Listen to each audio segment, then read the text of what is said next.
In this video, we're going to review how you can use ChatGPT's Shared Projects system to collaborate with your team and really curate resources for analysis.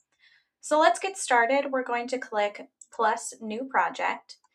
And the first option here is just to help you choose an icon. You can name these whatever you'd like. Let's do green planning. And for this, I'm going to create a notebook to support me with Tier 2 intervention planning. All right, now I'm going to click Create Project.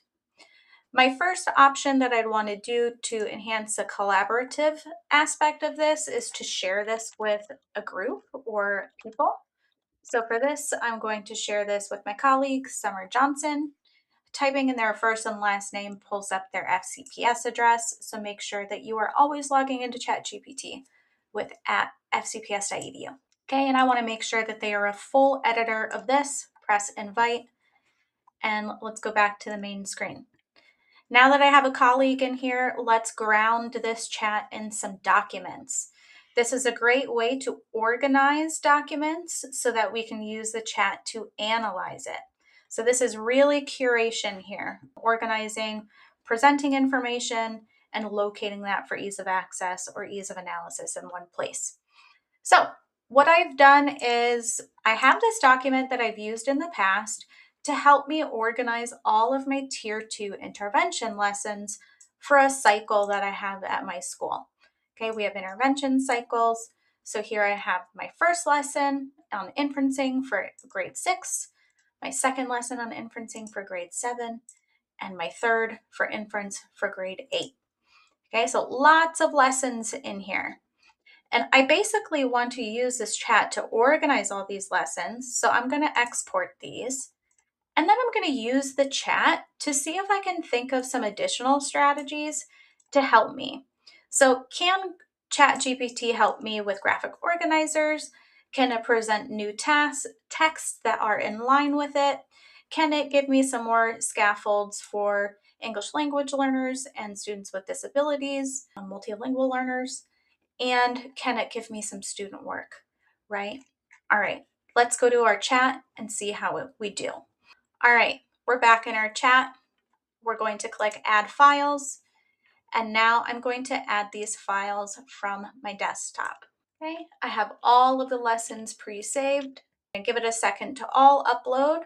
Scroll down, make sure all the icons are complete.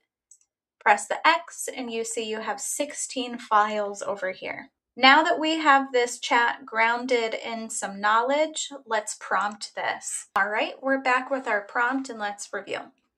So we have Tier 2 lessons. Suggest revisions to increase student agency in reteaching. That's how I'd like to refine them. For context, I want to make sure that each lesson is redrafted or revisions are suggested within the time frame that I have, which is 20 minutes, and my learning target frame as well. Okay, each lesson also needs to have an assessment in here in the form of an exit ticket. Let's hit go and see what happens. Now it's going to be analyzing about 16 documents. So we're going to see our footnotes here as it references the original text. And it's going to continue the chat below. So let's give this a second to generate. All right, so we've given this a second here to generate its response. And now let's go through and see what it did. The first thing that it did was it analyzed patterns. So I could read through that. Some global revisions across all lessons that might globally increase agency. So keeping the required format of the learning target the same, but adding ownership towards the end. Like, what is the student's original focus or what is their goal for the day? Okay, it gave a suggestion for the teaching strategy to go towards a gradual release model.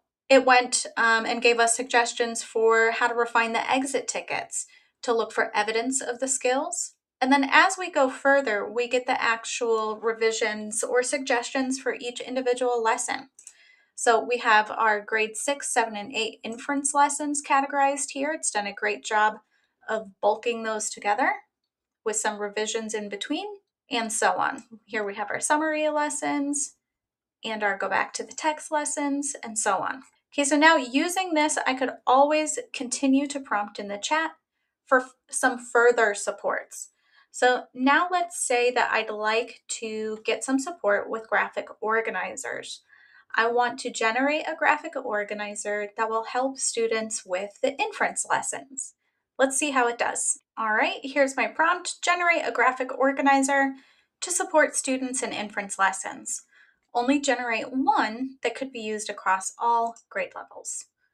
Let's see how it does. The suggested frame is clues thinking equals inference. Okay, so what does the text say? What do you already know? And what is the inference? This is great context. Let's see if it can generate this in a format more graphically visual. We're going to use our tools here by clicking plus. Then we're going to click create image. Now let's prompt this to revise the content into a visual graphic organizer that I can print. And let's see how it does. All right, I gave it about a minute to generate, and you can see that a graphic organizer or something printable has been generated for me. It captures the main strategy of clues plus thinking equals inference with some visuals to go alongside of it. The agency check here is the strength check, so rate your ability to make an inference. Did you make a clue? Is it your text plus your thinking? I love that. The type of inference that you're going to make and how the inference worked. If you liked that, you could print it out or you could share it with your friends. You can also use tools to create more images or to prompt this chat even further. So by using some of our shared folders here within shared projects within ChatGPT, you can ground your chat in your files and generate new content via text, via images, and generally have a more robust conversation. Let us know if you have any questions.